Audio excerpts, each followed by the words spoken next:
What's good, people? Video number 2 for the day. I'm doing another one because I hate talking about race and that kind of stuff. And I had to do that for the first video because I literally just woke up and I saw that video on CNN.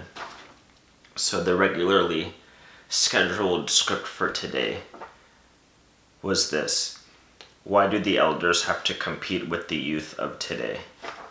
So basically, my answer to this question, long story short, in my opinion, just from what I've read, is the population explosion is one reason, and then the world changed way too quickly for many of the elders to keep up before they turned into elders. And that's the second reason.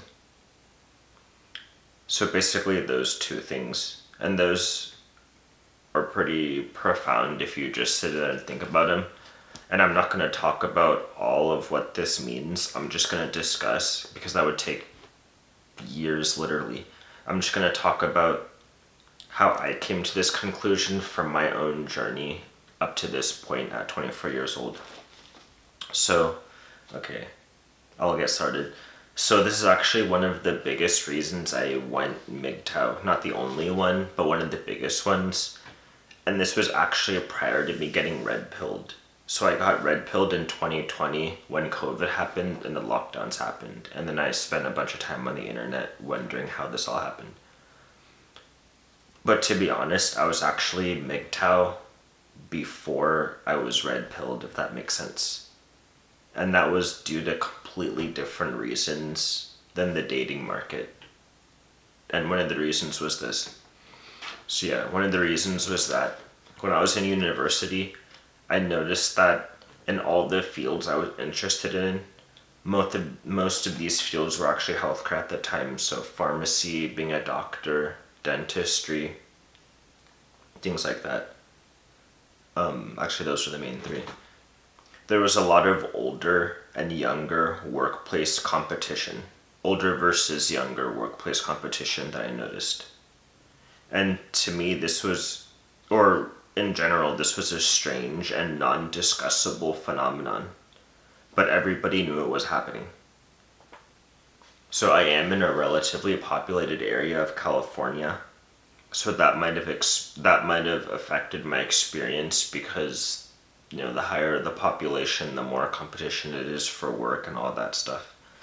Competing for work was also a funny concept to me.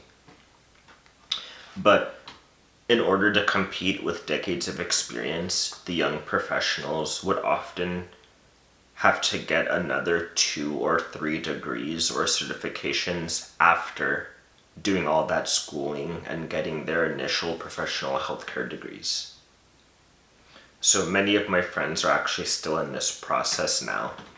Remember that I only left last year, and I started this channel in October of last year. I left around April and May of last year, so actually about a year ago now, a little bit over a year ago. Some of my buddies, actually a lot of them, haven't even graduated yet. And to be honest, I should have left a lot earlier, but that's a different story.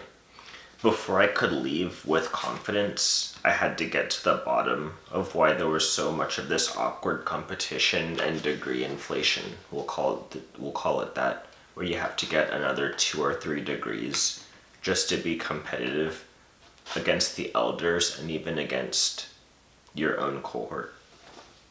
So it was during this time that I learned about money supply, monetary inflation, currency versus money, and concepts like this. I realized how saving money wasn't encouraged anymore because of the inflation of the money supply. I also learned that it was more profitable to take out loans in the present day and pay back these loans in the future when the money would be less valuable, given the expansion of the money supply in that period from when you took out the loan to when you started paying back the money. In theory, this does sound great. You get seemingly free money now and pay it back later. But the problem with that is that later, in those later days, that same money becomes less valuable. So it's great in that you can pay off debts easier, but now the cost of everything that you want to purchase has gone up. So if you sit inside and do nothing and you just work and then pay back those loans, or if you use that money to invest in something that gives you a bunch of returns and you don't really spend any money, then it actually works out great. So if you don't do anything and you invest your money well, or you work and gain money and pay it off, then that works. But if you want to buy things, then the value of those things goes up. And why is that? Because the same things that you buy to sustain your lifestyle haven't really changed, but the money supply has changed. So it takes more dollars to buy the same things because there are more dollars in general, but there's still the same amount of things. So because of this, you have to keep investing your extra money in order to maintain your ability to sustain your current lifestyle in the future, if that makes sense. You either invest your money or work yourself to death, basically, because the money that you get is less valuable than the money that you use to take out the loans. And you're paying back your loans with the money that you get.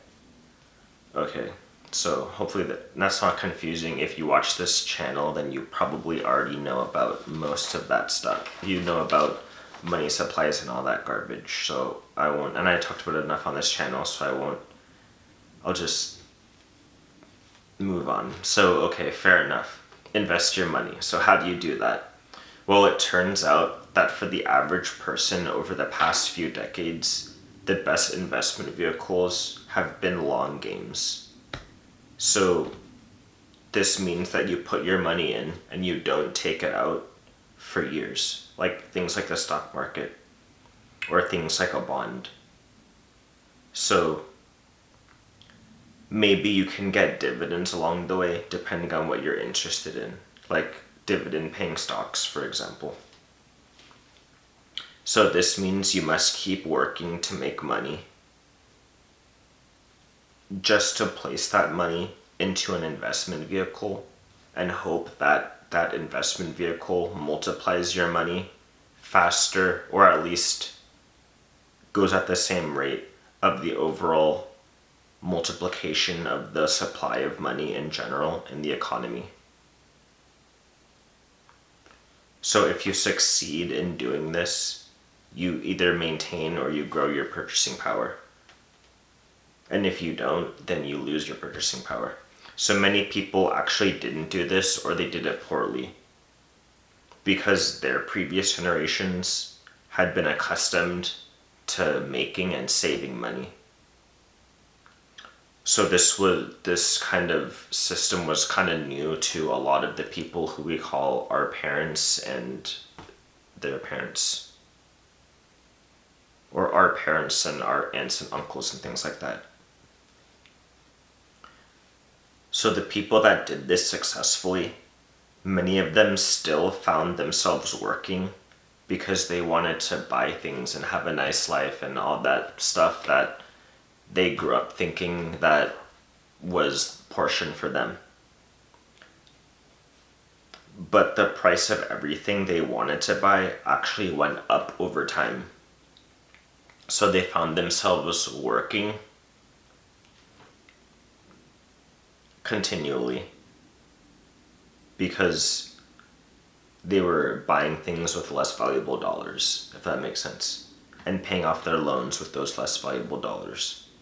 And then we get here to the modern day, where prior to lockdowns at least, you had elders competing against the youth in the job market, which is what I saw in university. Post-lockdowns, no. Now that they are giving out money to many people across the country, you're going to have elders competing against the youth for access to goods and services, and mostly imported goods and services. And that's because now there's an abundance of jobs. Whether that's a job you're qualified for or not, or overqualified for, depending on, like, there's a lot of jobs out there. But now there's a shortage of workers because people are getting money. And with that money, people want to buy goods and services. And they want to buy the same goods and services. So the youth and the elderly are trying to purchase essentially the same goods and services, if that makes sense. And there was a lot of abstractions that I discussed. So hopefully that makes sense to you, because that is the result that we're seeing today. And this is actually one of the reasons I went MGTOW. And I'm trying to create something new, if that's even possible. Because I kind of saw that this was happening, and I didn't really have the knowledge or the understanding of things to lay it out properly at the time, but it just seemed off to me. Like, I was wondering why these people were supposed to be our mentors, but at the same time, they were trying to have the same jobs as we were. And then, because they were in the same jobs that we wanted, we often had, or it was encouraged at this, like, for example, I was in pharmacy school. And it used to be a bachelor of pharmacy that would get you the job of a pharmacist. And then you needed a PharmD. So in the 90s, they introduced the PharmD. And then it soon became required that you had to have a PharmD. So you had older people grandfathered into the position who had a bachelor's of science in pharmacy. And actually, my mentor at the independent pharmacy I worked at, he just had a bachelor's. And I was going for a PharmD in pharm school. You had the next cohort of people who needed to get a PharmD. And then for my cohort, now these days, you need a first residency. So 1 year of residency to get the clinical positions and the better pharmacy jobs. So there's a lot of competition for PharmDs, and if you get that 1 year of residency, you have access to quote-unquote better jobs. And then there's now another year of residency, so you can do a second year of residency and you can specialize. And they're even thinking of making a third year of residency. So this inflation of degrees and certifications, it just seemed odd to me that our mentors had 2 or 3 degrees less than the graduates were getting, but it was still the same. Like, we were going for very similar jobs in terms of pay and even in terms of actual function and ability of things that we could do. So that seemed odd to me, and I couldn't place my finger on what was going on. But yeah, there you go. There you go. Hopefully that makes sense. Yeah, and I hope I explained that well. And yeah, sorry if I couldn't explain that fully well, because it's a little bit late, and I just wanted to get this video in because I kind of got mad that I had to discuss race on the last one. So whatever. If you watch this video, cool. If you don't like it, then don't give it a like. And I lost 2 subscribers, so I'm not going to say subscribe, because I literally lost 2. And I didn't like that either. That's also why I did this video. So yeah, hope you enjoyed that. But peace out. Be here tomorrow for another one. Hopefully we talk about better topics. Alright, see ya.